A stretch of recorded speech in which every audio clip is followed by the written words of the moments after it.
let's play the clip and see what Larry focuses on in this interview with this poor woman. I skipped a little bit past it because there is a fire truck going by. Build up.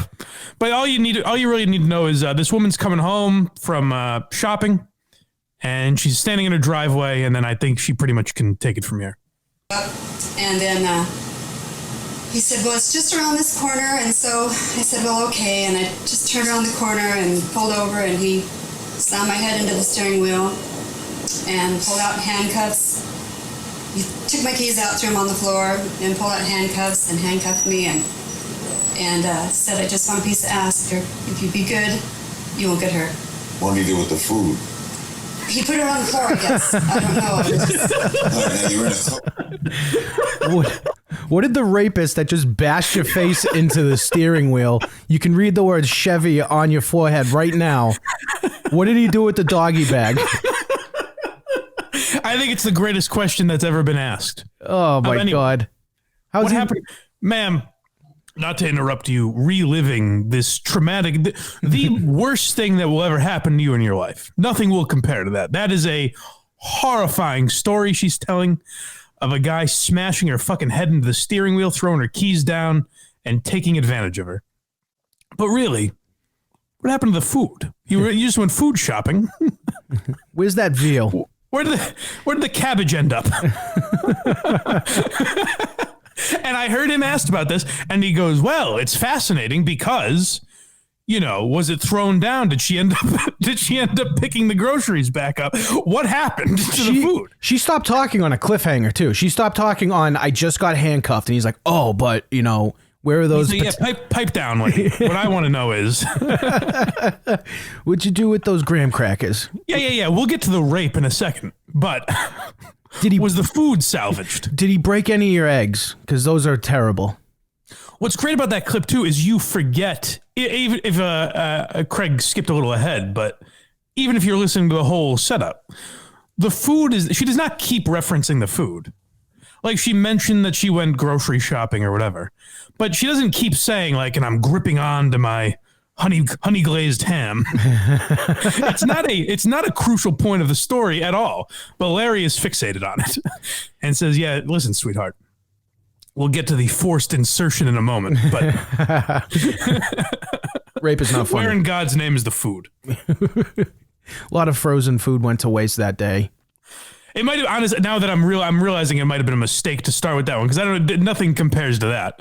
No, but we are paying tribute to a great man here. We got to come out strong. If you're building up an album, you start strong. Like the first few are good, then there's some junk, and then you close strong. Now I've got you hooked. Now you're in. Now you're going to see what else Larry has to offer, even if it's only mediocre. Yeah. So what's the next Larry clip that we have here? I got Seinfeld and DuckTales. Oh, you know what? Seinfeld's a great. Well, let's hold off on Seinfeld because that's a great one too. Yeah. Play the DuckTales one. So he has, if any of you don't know, the actor Danny Pudi. He was on Community, which is, I guess you'd consider, it's like a cult classic. I like that show. I think it's a great show. And I always thought Danny Pudi should have been nominated for an Emmy. Like the character of Abed is a classic character. He doesn't smile or laugh once in the whole show. No, but then when his character takes on other personalities is when his acting is really good. Right. Because then you see he's an actual actor. He's not just playing an autistic kid. Right. Right. So I thought that character was great, but Danny Pudi, I certainly didn't break the bank on that show. No. It's a show that Donald Glover left to do music. So they weren't, it was network, but I don't think they were making a ton of money. He was always on the verge of getting canceled. You can always tell that a show doesn't have a big budget when it's filmed in the same room every episode. Right, exactly. It's just in one spot. But. And then I haven't seen Danny Pudi in anything else. I guess after Community, he did a voice on, I didn't realize they brought DuckTales back. That's how out of Danny Pudi news I am. That's right from my childhood, DuckTales. I know, but they do that all the time where they bring those old cartoons back in a new version. I guess Danny Pudi did a voice, and he was promoting it on Larry King. So Larry King and Danny Pudi get into this conversation. This is easily the most out of touch rich guy I've ever heard in my life. A luxury you can't live without. A luxury I can't live without: coffee, I really like good It's not a coffee. luxury. You can get it anywhere. I guess, yeah, I like good coffee. I mean, it kind of is a luxury. I love course it coffee is. too. I like nice socks. Socks. Your socks, would you put in your shoes? Yeah, I really love them. I like kind of like, Larry. cozy feet. You're attracted to your socks. I'm attracted to really nice running socks. Like, I'm always looking for good running socks. That's not a luxury, though. Coffee and socks are not a luxury. All right, give me a luxury. What luxury should I have? Private plane. Larry, I'm on DuckTales. You're right. It is the most out of touch.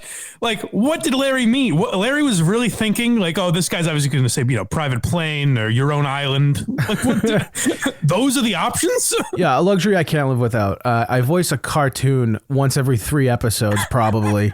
I have a private Also, plane. He's acting like this fucking idiot, Danny Pudi, doesn't understand my question. It's like, that's exactly, what else would he have said? You'd say, like, your favorite food or drink. Or some type of clothing or something. You know what I mean? Like, I guess socks wouldn't be a luxury because everyone needs them, but coffee is certainly you don't need coffee. It's just a nice added bonus. I've seen plenty of bums that don't have socks, so they can technically be a luxury. And shitty socks fucking suck and ruin your day. Sure. Yes, we're talking about like the animal kingdom Yes. because we are animals. So socks are definitely a luxury. But I was like, no, bullshit.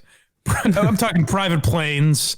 I mean, in Larry's defense, he was giving pretty lame answers for a guy who has some money. Well, it's a lame question. That is true. What's Danny Pudi supposed to do with that? I don't know. He could have been like, I don't know. Whores and Yeah. cocaine. My Tesla's pretty nice. I don't think Danny Pudi's like rich.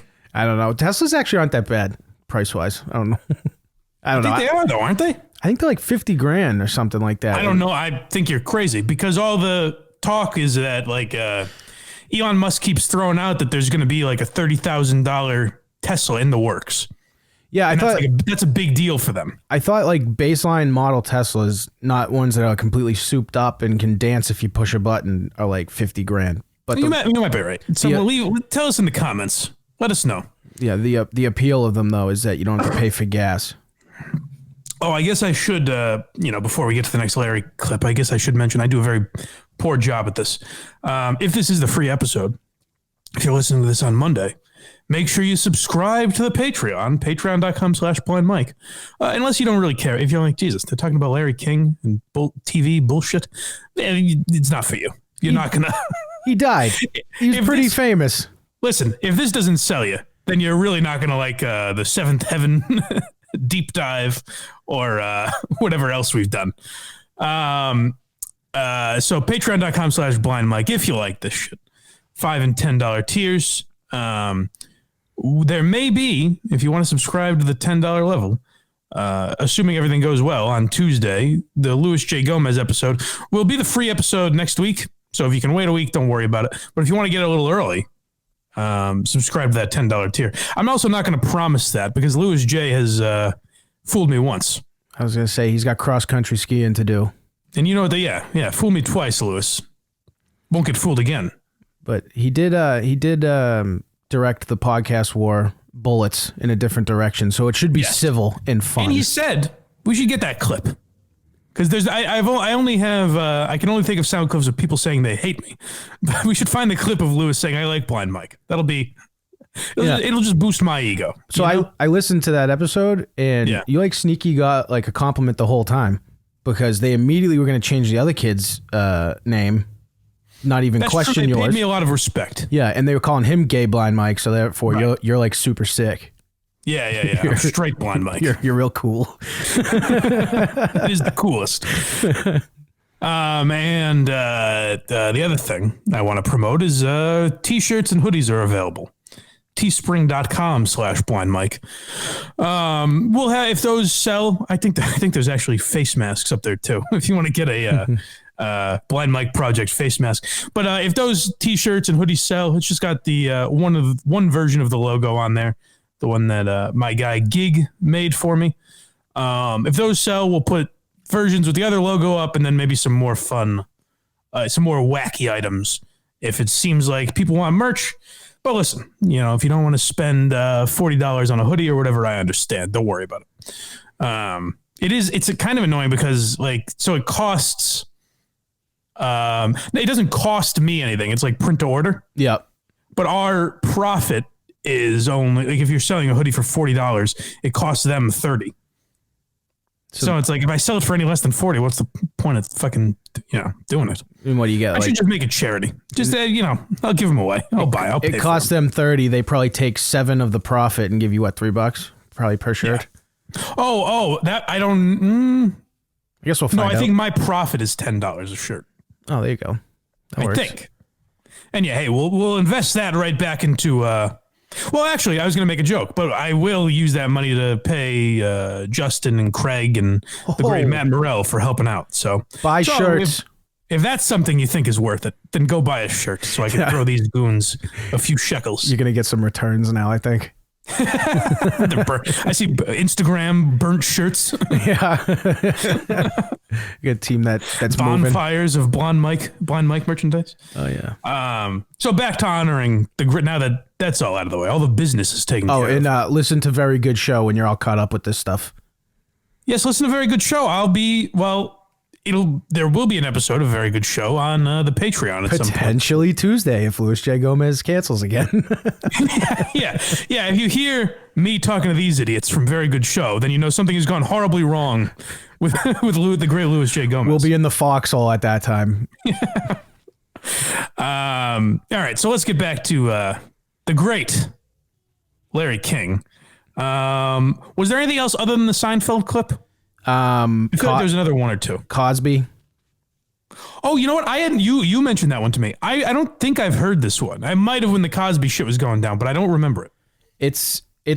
I think we could play that one last because it might be worth talking about. Oh, really? Yeah, it's fucking wild. Do you have the one with Norm that I sent you? I just thought that was kind of funny. The dementia one? Yeah. Yes. Or the dirt nap one? No, the dementia one. So, hold on a second. So, Larry's on Norm Macdonald's the YouTube show that Norm used to do, I believe, and he's describing Mike Wallace from 60 Minutes. And it's that I can understand what Larry was doing. Yeah, but it is a funny description, and I don't even know that I would have noticed it. But Norm's reaction is fucking great. Yeah, and the just the way he comes across, it's one of those things when you do understand what he's saying, but he does not come across that way in the slightest. Right. You're like, dude, shut the fuck up. He's laudatory. And he said to me, "We were so good to you, I'm going to kill the next three guys we did." Mike was a grand guy. I said, he had dementia at the end. That's funny to you. You know, McDonald, I want to tell you. No, it's a very odd thing to say. If you're looking to broaden your horizons, I don't think it's wise to laugh at someone who had dementia. I'm not laughing at that. I'm laughing that you said... he was you the best. Just said I loved him. Mike Wallace was a great guy. He had dementia at the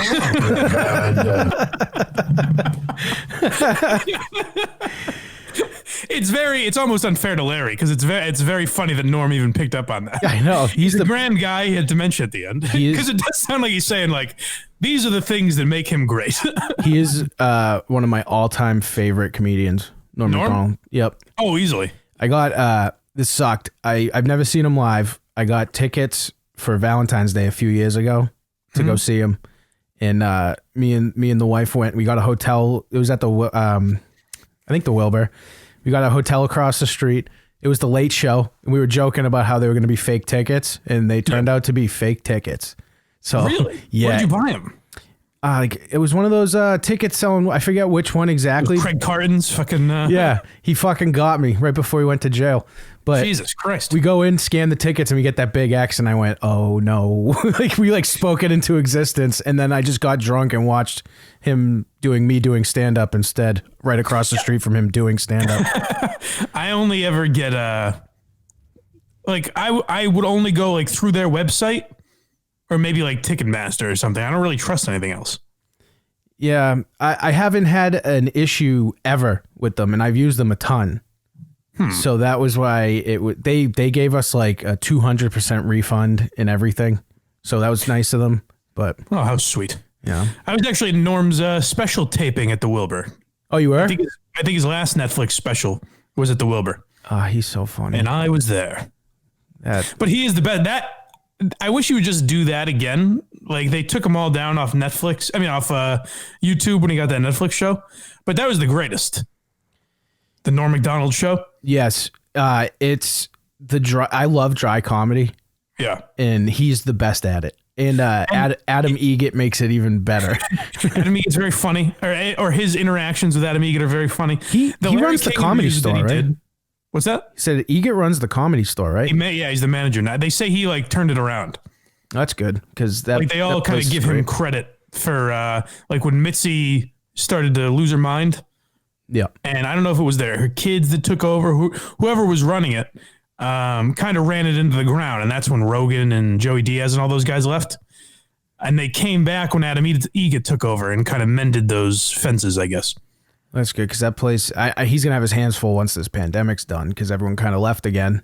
But yeah, I don't know what the fuck. I don't know what any comedy club's gonna do. I think the Cellar and the Store will be fine. Other than that, it's like Rogan's in the sense that if I have not been to either of those places, but I know comedy clubs, especially in New York City, are cramped little places right. that try and shove as many chairs in as they can.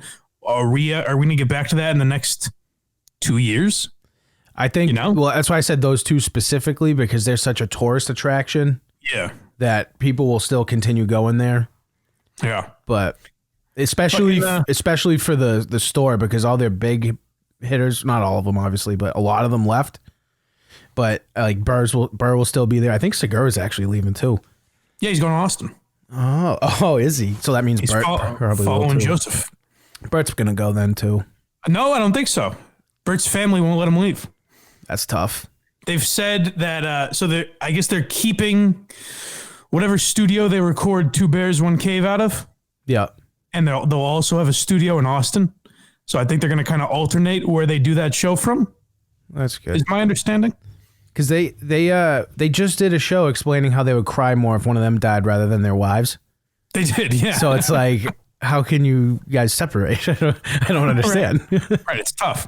But yeah, they're going to keep doing the show. But yeah, they're going to be, however many miles away from each other. I'm glad I didn't buy. Me and the lady almost bought tickets out to Austin to see, because everything's so cheap that you can do that now. But then I was a little worried about like coronavirus shit. Yeah. But it's still, if you're safe about it, I think it might be worth doing because tickets are so inexpensive.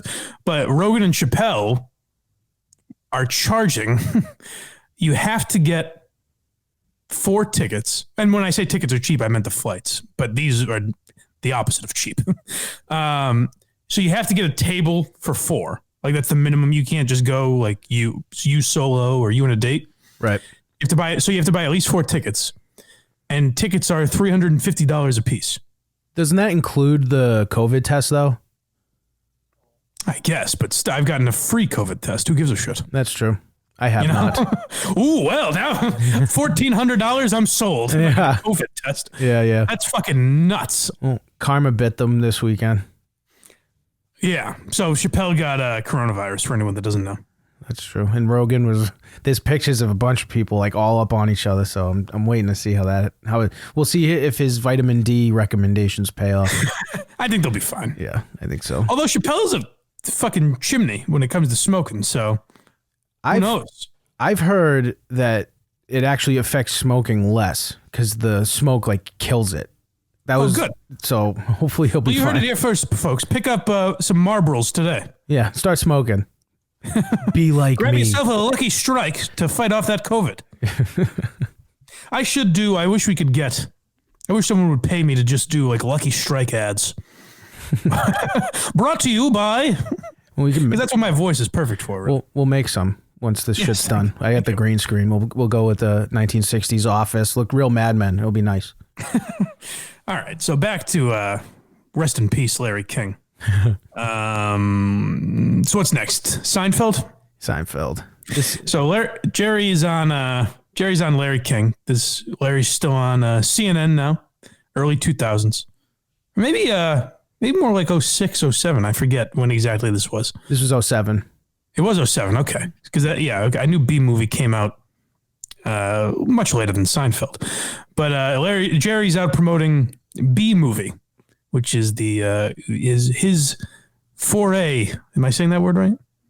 His foray into animation? That's a word that went right over me, my friend.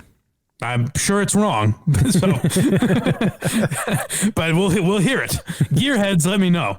His foray into film with B Movie, and he's promoting that on Larry King. So I guess Larry, as an interviewer here, is trying to get to know his guest, and maybe he's thinking like, hey, the average Larry King viewer, maybe they don't know Jerry Seinfeld. Come on. It's the most ultimate dunk, though, when he says how many people watched the last episode.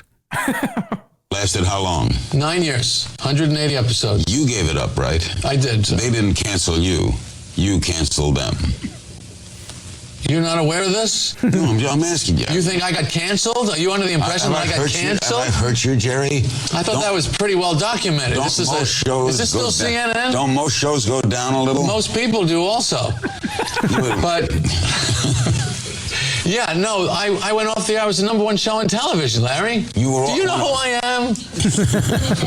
Jewish guy, Brooklyn. Yeah. Jewish guy, Brooklyn. 75 million viewers last episode. Boy, don't take it so bad. Well, that's the big difference between being canceled and being number one. Okay, I'm sorry. We'll be right back. Jeez. B Movie opens.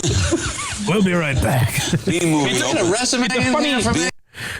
It's a funny line that Larry throws out there when he's like, Jewish guy, Brooklyn. But that is also probably the extent of Larry's knowledge of Jerry Seinfeld. How do you not know who Jerry Seinfeld is, especially You're at that a Brooklyn point? Jew, no?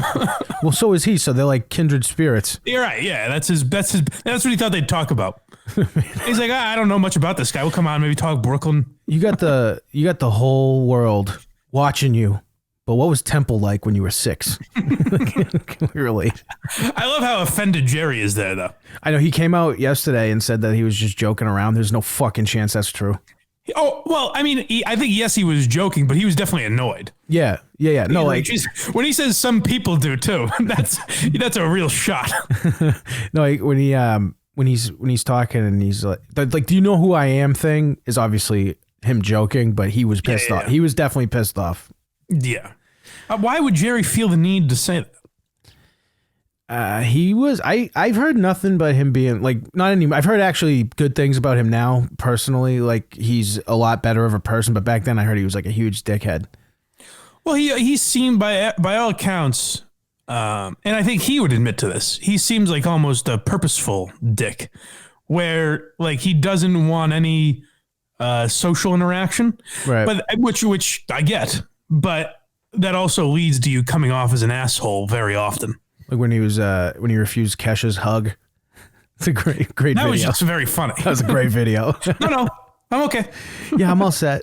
She looks so heartbroken. He's like, yeah, get the fuck away from me, cesspool. But that is like, so Larry David, when he describes Curb, he says like that's how he wishes he could act, basically, but doesn't because he's in, polite society. Yeah. But Jerry kind of just does.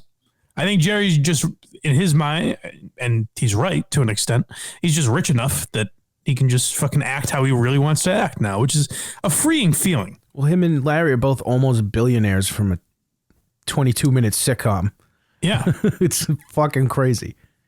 It's insane that they'll just keep making money on that for, like, their kids will make. I don't know how that works exactly when they die.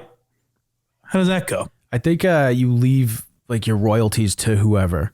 You can choose. You can put it in your will. I want all this stuff going to them. Because that'll just go on forever. Seinfeld will be in some whatever we do, streaming or whatever. Seinfeld will be a big moneymaker for a long, long time. It sure is. There's nothing like it. There's nothing as universally loved as that show either.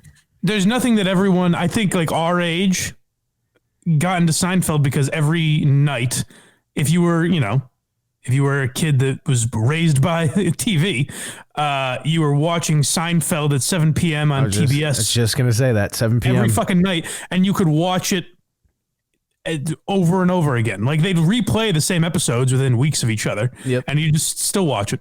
Well, I would hear my dad laughing in the other room, so I'd just go sit because it It sounded. must have been nice. Yeah, it sounded more funny. I'm kidding. I'll get a phone call about that, I'm sure. Yeah, that was how I got into that What show. does that sound like? No, I'm kidding. Everyone's great. I don't want any phone calls. Leave me alone. I'm doing good. Don't call me. All right, let's finish up with the King Man here.